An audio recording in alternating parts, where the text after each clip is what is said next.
La mayoría del tiempo para agradecer.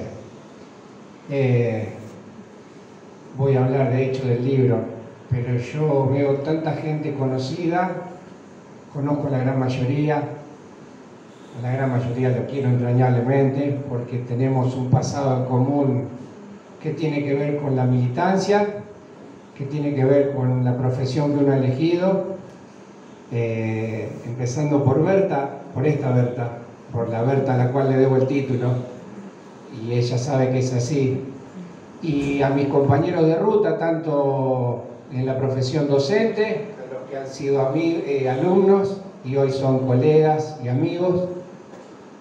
Me satisface enormemente ver gente del lugar donde trabajo, algunos ya jubilados, que se llegaron hasta Rosario. Tiene un valor enorme para mí eso. Quiero agradecer a la COAD por haberme brindado el salón a través de la gestión de mi colega Laura Pascuali. Quiero agradecer especialmente el trabajo de una enorme artista que tiene nuestra región, que es Alicia Laner, a la que le debemos esa etapa, a la que tanto han elogiado los que pudieron verla a través de las redes, etc. También quiero agradecer especialmente a las personas que, como bien dijo Alberto, han sido testimoniantes en el trabajo. Varios de ellos están presentes. Y también los que no han sido testimoniantes, pero que han tejido por abajo, como mi compañero y amigo Roberto González, al cual le debo mucho del trabajo, porque son los que han utilizado sus años de contacto y de militancia para que yo pueda conseguir a uno, conseguir a otro. Y un día hablé con Pepe Berra, un compañero de Rosario, y Pepe Berra me dice: anda a verlo a Roberto Maurino. Porque Roberto Maurino, que es este caballero, sí, es para tanto, porque Roberto tiene una memoria como un desafío a cualquiera, no lo van a conseguir así nomás, porque tiene vivencias impresionantes de esa época. Quiero contarles una anécdota muy pequeña. Yo tenía 8 años y ese día había elecciones y vuelven de votar mi papá y mi mamá juntos, y yo les pregunté a quiénes habían votado, y el gesto de mi papá fue este: miren, no digas nada, votamos en blanco. Yo no entendía nada, obviamente. Tuvieron que pasar años para yo entender por qué mi viejo y mi vieja peronista de la cuna no habían votado a Silvestre Bemis en el balotaje, porque ellos habían trabajado abiertamente para la lista 9 del Capitán Campos, y era tal la tosudez y la cerrazón que no hubo forma, se ve que no lo pudieron convencer de ninguna manera, para que obedecieran, dicho entre comillas, el mandato de Perón. Y ese recuerdo vino acompañado de lo que después fueron fuentes para poder trabajar, y siempre lo tuve en la cabeza. Intensamente de estos últimos 3 o 4 años, pero en la cabeza y en el corazón lo tuve siempre. Porque además, la gente de mi generación éramos niños en aquella época, pero sin embargo es algo que nos ha marcado y que nos llama a la reflexión, al debate, al estudio. Cuando yo hablo en la posibilidad de algunas entrevistas que pude dar por la presentación del libro, y yo hablo de exhaustivo relevamiento bibliográfico, no es que uno se esté golpeando el pecho, es la tarea del historiador, pero también es porque en los últimos años se ha escrito mucho más sobre los 70, por lo tanto hay mucho más para leer, para recabar y para consultar. Pero sí es cierto que cuando uno escribe pretende realizar un aporte, y a mí me parece que con toda humildad el aporte viene dado por la intención de abordar la historia del peronismo de Santa Fe entre el 73 y en el 76, como creo que no había sido hecho antes.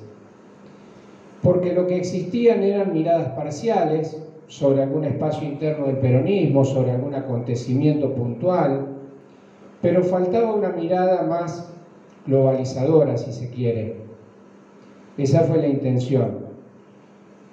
Que primero nació por esta ruptura interna, por este desobedecer nada más ni nada menos que a Perón.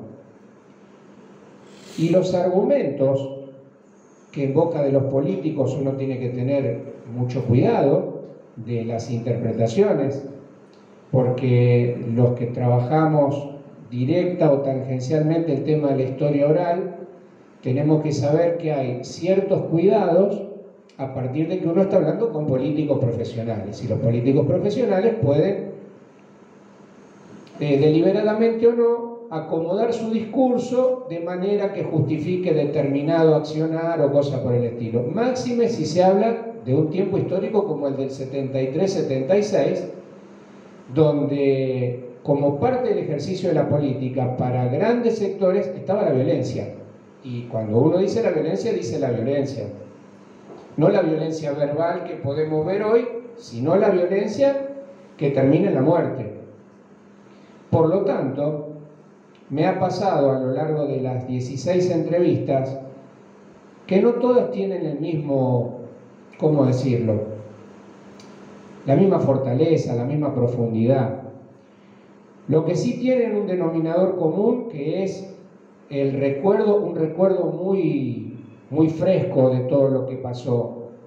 A excepción del doctor Roberto Rosúa, que falleció hace poco tiempo y que me dio una entrevista muy larga en su casa en septiembre de 2019, todo el resto de los entrevistados era gente muy joven de aquel tiempo, tenían 20 y pico, 30 años, por lo tanto estaban, independientemente de la identificación política que tuvieran dentro del espacio del peronismo, una muy activa participación política, porque de eso se trata también el periodo.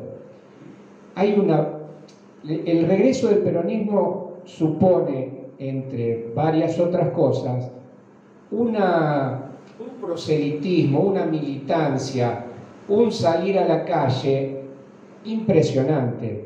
Si yo lo recuerdo siendo niño y en un pequeño pueblo como el de Pavón, Yayo Baltusi me dice: vos creeme que en un par de días se podían juntar 10.000 personas. Es decir, había una necesidad de participación después de 18 años de proscripción, de cárcel, de tortura, de muerte, que la posibilidad del retorno del peronismo movía, además de la cuestión política, toda una cuestión vinculada a los sentimientos, que los que entendemos desde adentro esta cuestión nos parece más razonable, y los que no participan del peronismo o no tienen esa afiliación política, a veces no lo pueden comprender. Acá se daba todo eso junto. Quiero decir también que tratar esta historia desde un espacio subnacional también me parece que es un paso adelante, en la medida de que podemos hablar de historia regional. Y la historia regional es una de las tantas facetas de comprensión histórica que tienen los profesionales y aquellos que no lo son. Yo digo sin ningún tipo de vergüenza, a mí me gusta la historia política, pero no la historia política que hablaba de los gobernantes, las instituciones, y que te aburría porque hablaba de príncipes y reyes. A mí me gusta la historia política cuando viene acompañada de cuestiones que tienen que ver con lo económico, con lo social, con lo cultural, y mucho de eso tiene el trabajo. Como digo en una parte del trabajo, nadie llegó a la política el 25 de mayo de 1973 con Cámpora. La mayoría de los entrevistados y de los que activamente participaban de la política en aquella época es gente que viene militando y sufriendo desde los 60. ¿Por qué? Porque si bien aquella dictadura no va a tener el salvajismo que tendrá la del 76, era una dictadura terrible. Y era una dictadura terrible porque cercenaba las libertades como toda dictadura, pero esta con el agregado de que a la cabeza tenía un ultramontano, un fanático religioso, como el caso de Onganía. Y por lo tanto, eso también provocaba reacciones de carácter cultural en la población. Es decir, hay incluso conflictos laborales de la época en los cuales no había una preeminencia de reclamo de carácter económico o economicista o de reivindicación económica, sino que lo que en el fondo había era la discusión acerca del totalitarismo y del autoritarismo que existía dentro de las fábricas. Todo eso va a ser eclosión a finales de los 60, principios de los 70, desde lo social. Por eso que uno no puede de ninguna manera omitir mencionar esas cuestiones porque son trascendentes. Y después van a ocurrir cosas, y el trabajo así trató de mostrarlo, que tienen que ver con historias personales y de vida, y que no todos las encararon de distinta manera. Hubo personas entrevistadas que me dijeron, ¿me das 2 semanas? Sí, digo, te doy el tiempo que necesites. No, ¿sabe por qué? Porque yo te quiero contestar como yo pensaba en el año 73. Porque, dice, yo no me quiero traicionar y contarte ahora que tengo 75. Yo te quiero contar como yo veía las cosas en ese momento. Y esto también es valioso, por esto que decíamos de la historia oral y de la forma de contarla.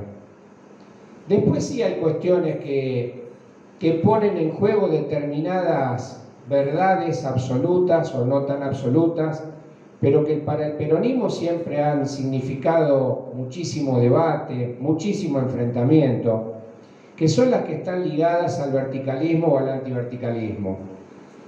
Como parte del texto tiene que ver con eso, también hay que decir que Perón había tenido experiencias bastante desagradables con relación al peronismo de Santa Fe, que vienen del primer peronismo. 7 intervenciones al Partido Justicialista de Santa Fe en el primer peronismo, 3 intervenciones federales. Es decir, no era una provincia que le produjera a Perón mucha calma. Y por ahí uno piensa que la decisión de convocar a un extrapartidario como Silvestre Béniz probablemente tiene que haber tenido que ver con esta cuestión. Silvestre le solucionaba un montón de problemas. Silvestre le garantizaba el triunfo electoral.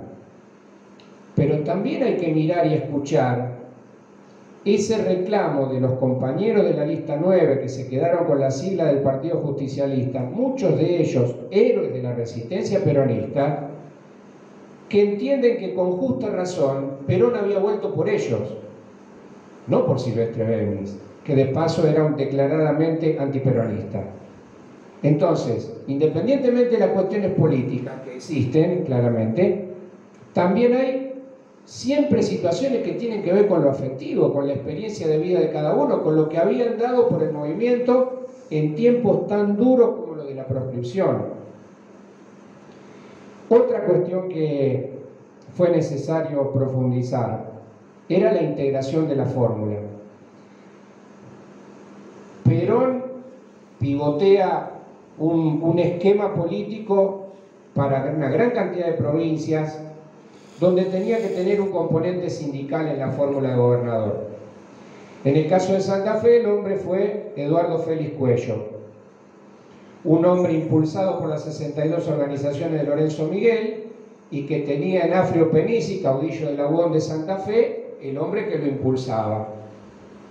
Entonces uno se permite pensar qué posibilidades de éxito podía tener una gestión que tenía como base de sustentación desde la tendencia y Montoneros hasta la burocracia sindical, pasando por el MIL, por los integrantes del partido del gobernador. Sin embargo, y a pesar de que el gobernador asume en una situación también crítica desde el punto de vista económico, lo que es más preocupante es la situación política. Lo que no tiene solución la época, y esto lo podemos decir porque todos sabemos el resultado, con este diario del lunes, o del martes en este caso,